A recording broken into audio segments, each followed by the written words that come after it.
Thanks to Ali being gone, I can play around so freely, it's like a whole new world, man.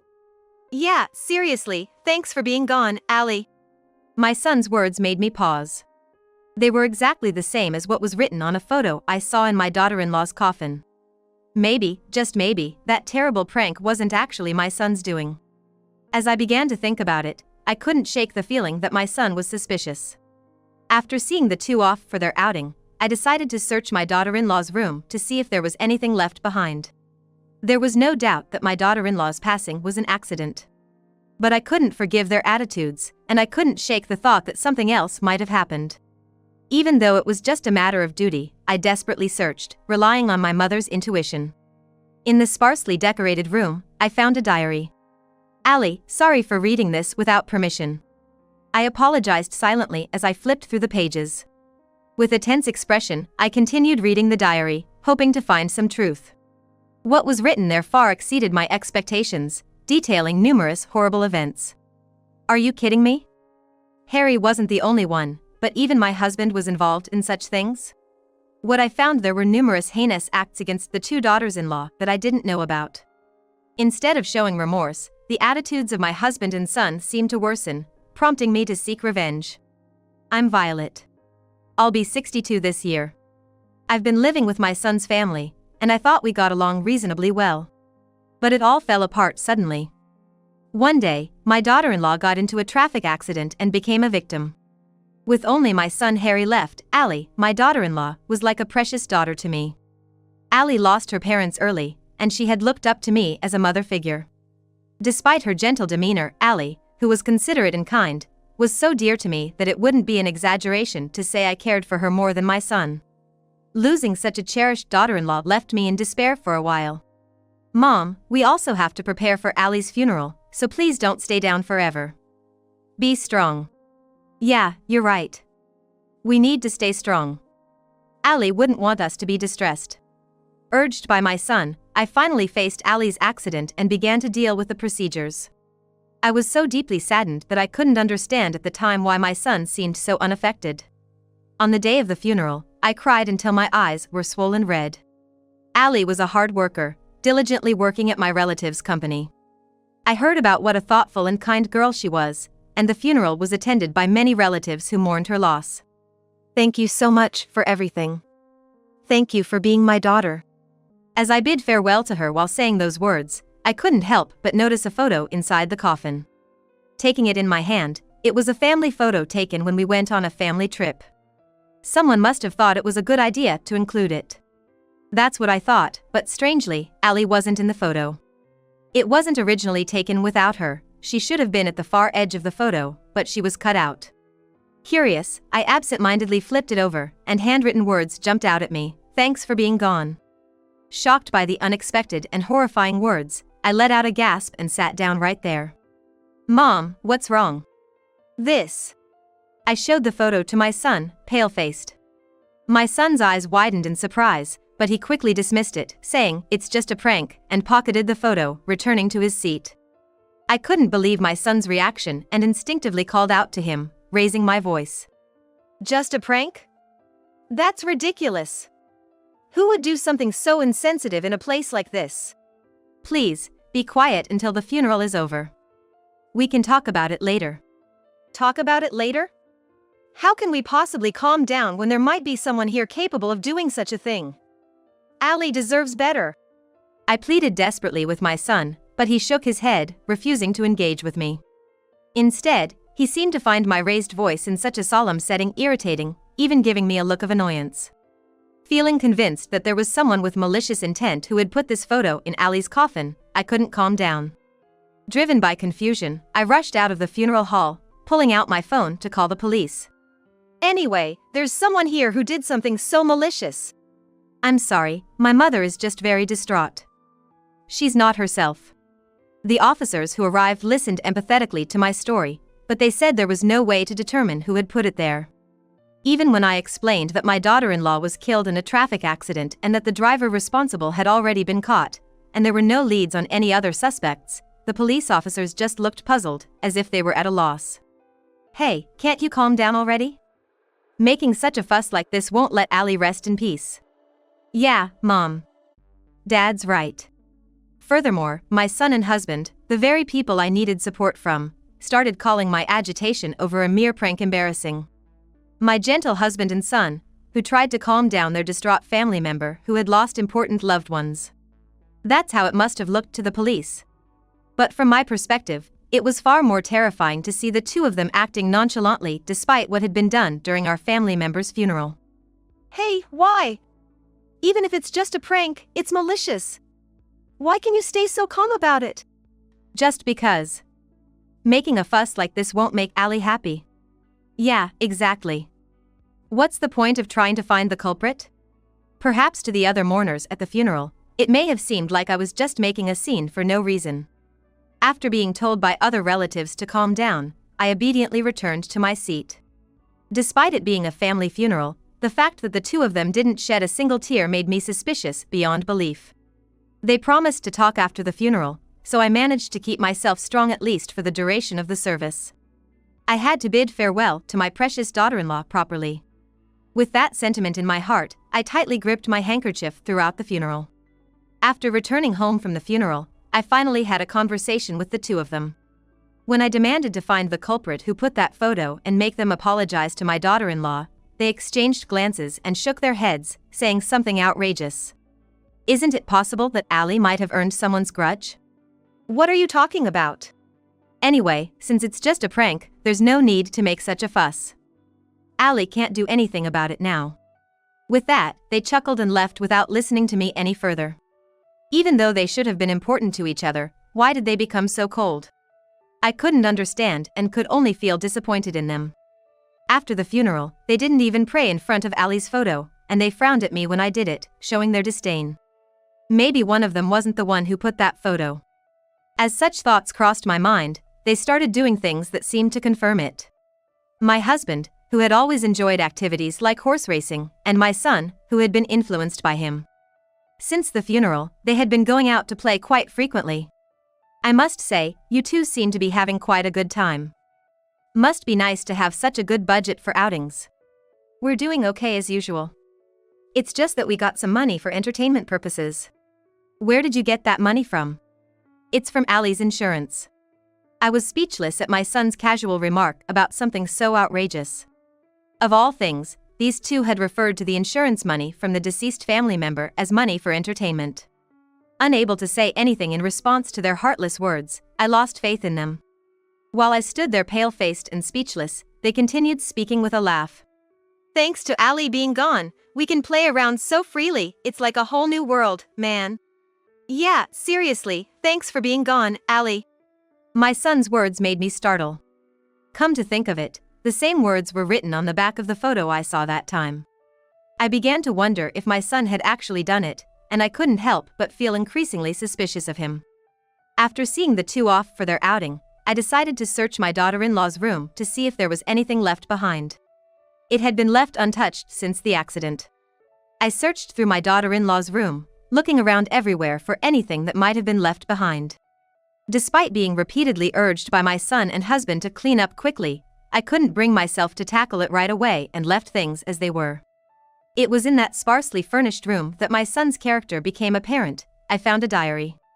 Allie, sorry for reading this without permission. With that apology in my heart, I turned the pages. With a nervous demeanor, I read through the diary, hoping to find some truth. What I found there far exceeded my expectations. It was a series of terrible events. Are you kidding me? Not just Harry, but even my husband was involved in such things? The diary detailed numerous harassments from my husband and son. It seemed my husband had been treating Allie like a servant in my absence, issuing various orders and harassment. Furthermore, there were accounts of discussions with my son about these issues. However, it seemed my son refused to listen and even joined in on disparaging behavior with my husband. Under the guise of decency, they repeatedly harassed her behind closed doors, and Allie endured it all without complaint, as recorded over many days. Seeing this, a question arose in my mind. Why didn't you ever talk to me about it? While I felt sorry for not realizing the abnormal situation regarding Allie, I couldn't help but wonder why she never confided in me. Despite thinking that she cherished me like her own mother, I had never been told such stories. Feeling anxious that I might have missed out on hearing her side of things somewhere along the line, I stumbled upon this passage. I can't tell my mother-in-law the way I truly feel, I don't want to make her sad. Those words brought tears to my eyes once again.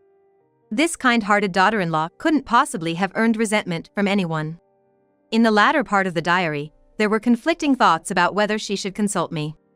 In the midst of her turmoil, that accident took my son, her husband, away. Thinking of the pain my daughter-in-law must have endured, my heart felt like it was being torn apart. I clenched the diary tightly, deciding to seek revenge against the two of them. Before they returned home, I made calls here and there. I planned to strike them down to repay my son for choosing her as his wife. Fortunately, my daughter-in-law had earned the trust of many people due to her character. As a result, many were willing to assist me in my revenge. I made call after call as if possessed, requesting cooperation without revealing my true intentions. With each call, I was reminded of my daughter-in-law's virtues. That's what happened, I understand now. Please let me help. Thank you. I said my gratitude over the phone. Like me, there were many people who were furious with those two. While I was glad, I also felt a deep sense of regret. I wanted to let my daughter-in-law know that she had so many allies. With regret for not being able to protect her weighing heavily on my heart, I rallied myself. On a Sunday when the plan for revenge finally took shape, I summoned the two of them to a certain place. It was a restaurant, but there I first presented my husband with a pre-filled divorce form and asked for a divorce. Huh? What's this all of a sudden? It's not sudden. Don't you have any idea why? Could it be about Allie? As I nodded, my husband looked at me with a heavy sigh. Though my husband seemed to think it was a trivial matter, my determination remained firm. Listen, Allie died in a traffic accident, you know? Why do I have to get divorced because of that? Don't you really have any idea? Put your hand on your heart and think carefully. Mom, reconsider. Breaking up the family over something like this isn't right, is it? You two are the ones who broke it up. Harry, you too. Please leave the house. I also told my son, who had been playing the role of a mediator and acting as if it didn't concern him, to leave the house. He seemed to have just realized that he was involved too and started to panic, asking why all of a sudden. Originally, the house we were living in was one I had been paying the mortgage for. I didn't want these two, who had belittled my beloved daughter, to live there anymore.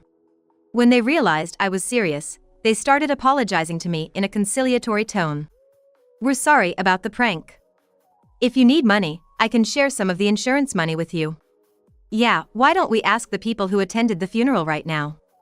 If it'll make you feel better, we can do that, Mom. What I'm upset about isn't that. I sighed at their off-target apologies this time. At this point, had they completely forgotten what they had done? If so, I needed to remind them. So, I placed the diary of my daughter-in-law, which I had in my bag, on the table. At first, both of them looked puzzled, but as I began to read the contents, both my husband and son started to pale. What's that? Why do you have something like that? It's Allie's diary. It seems like you two were pretty cruel to her behind my back. What do you mean by cruel? We were just getting along as a family, weren't we? Using her and treating her like a servant in the house, is that what you call being a family? Yeah, so what? I was just teaching Allie, who didn't have parents, how to be dutiful to her parents.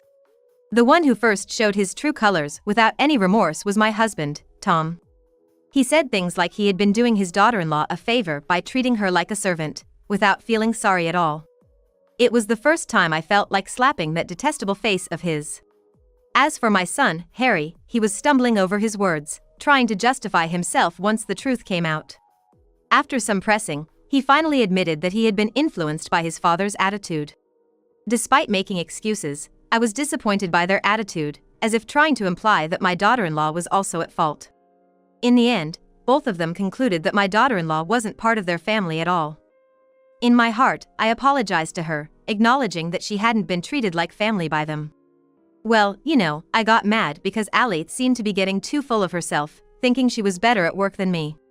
She was just a daughter-in-law who couldn't even keep a smile on her husband's face. This is what happens when there's no parental guidance. Even after the funeral, she's still an ungrateful daughter. She's not your daughter. She's my only daughter. What are you talking about, Mom? You only have me as your child, right? You're not my family anymore, either. Both of you, get out of my house. My true family was only my daughter-in-law, Allie. After all the terrible things they had done without remorse, I didn't want to call them family anymore. The two of them, thinking they could intimidate me if they outnumbered me, stood up and raised their voices. Are you trying to kick your family out of the house? And all for the sake of a stranger who's no longer in this world. You're the ones who took away her place here in the first place. I shouted back without yielding an inch. Even as the table was pounded and they yelled at me, I glared at my husband without flinching. Perhaps frustrated by my unwavering defiance, my son reached out for the diary he was holding in his arms. Just as he was about to snatch it away, it was the president of the company where my daughter-in-law and son worked who stopped him. Sir! What are you doing here? I heard from Violet here. Seems like you've been giving our precious employee a hard time. Seeing someone step in just in time to mediate, I breathed a sigh of relief. In fact, without their knowledge, I had invited the president who knew my daughter-in-law and his colleagues to this meeting. Seeing his senior and junior colleagues, filled with anger, gathering behind my son, he seemed to tremble. I was just planning to watch the discussion and leave, but since it seems like there's no remorse, I couldn't help but speak up. I'm not at fault. It was my father who took the lead and mistreated my wife. Even so, didn't you do nothing to help? You thought your wife, who came to your home, was getting too full of herself just because she was good at her job, didn't you? We don't need employees with such low popularity around here. Surrounded by everyone, perhaps realizing they had no chance of winning, the two of them crumbled on the spot. Trying desperately to beg for forgiveness now, they even prostrated themselves on the floor, but I shook my head and said, "You're asking the wrong person for forgiveness." Oh, but isn't even being on your knees too much to ask? I'm sure Allie wouldn't want to see your faces either. With that, I left them behind and walked away. Seeing their thoroughly dejected faces, I finally felt a slight sense of relief, as if a weight had been lifted off my shoulders. Having them fill out divorce papers, my husband and I officially became strangers. Yet they still lingered in the house, unwilling to leave, so I gave them a stern warning and had movers come to take their belongings away. Now, they're barely managing to get by, having rented a small, cheap apartment. The president, who had shown kindness to my daughter-in-law, deeply apologized for failing to notice her situation like I had. He also expressed considerable indignation towards my son's attitude towards his wife, informing me that he terminated his employment contract. Although he's still hanging around as a part-time worker, he's apparently feeling quite uncomfortable at work, being glared at by colleagues who know the situation. As for my ex-husband, it seemed he had used up most of his savings on horse racing and would occasionally come to my house asking to borrow money. He would complain about being scolded by our son multiple times for his reckless spending, even though our livelihood was precarious. Despite being in such dire straits, my ex-husband would come crying to me, saying he couldn't even enjoy his one remaining pleasure of horse racing. Even when pushed to the brink, he showed no remorse for his actions, and I would repeatedly send him away, threatening to call the police. Apologize to Allie. Though, even if you do, it won't make things right. I'm sorry. That's why I need you to lend me money. If you're truly sorry, why don't you find a part-time job or help our son? If our son abandons you, you'll really be left with nothing. With that, I would shut the door in his face. For a while, my ex-husband would pound on the door, cursing me and my daughter-in-law, but if left alone long enough, he would eventually disappear. In the finally quiet living room, I clasped my hands together in prayer for my daughter-in-law. I still sometimes wonder and regret if I could have done something more for her as a mother, a little earlier. The photo I found in the coffin at the time was something both my son and husband vehemently claimed to know nothing about. While I initially thought one of them was behind the ongoing harassment, perhaps it was a message from my daughter-in-law all along. Though it's too late to do anything for her now, I hope she finds some peace knowing what happened to the two of them, as I looked at the precious photo of my daughter and wished for that.